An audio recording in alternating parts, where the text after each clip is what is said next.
A younger couple camped nearby had two small dogs, so I kept Gladdy on a leash for the time being to leave them in peace and not disturb their outing.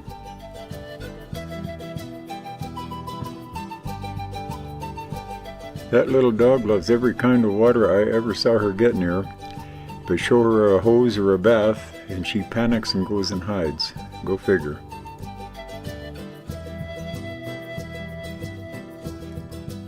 This is the backside of Pinos Altos mountain at the upper part of Bear Creek. This was the site of the first big gold rush in this area around 1850.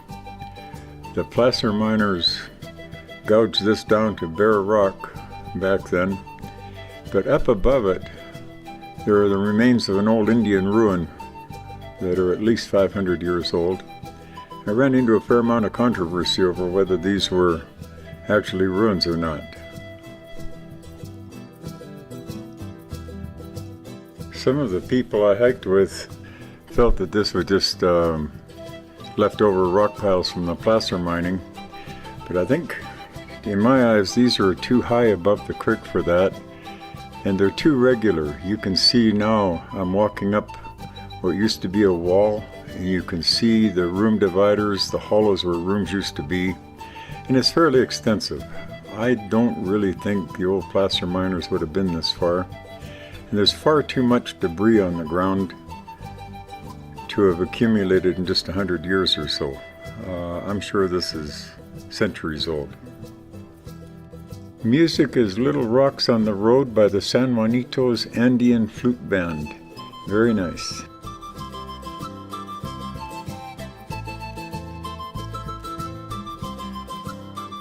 Now we're headed down toward a little feeder creek that comes in from the left, and you'll see what I mean about walls in a minute.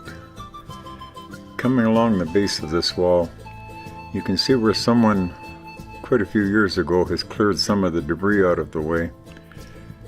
And I don't think this is random piling of rocks. I think this is deliberate a long, long time ago.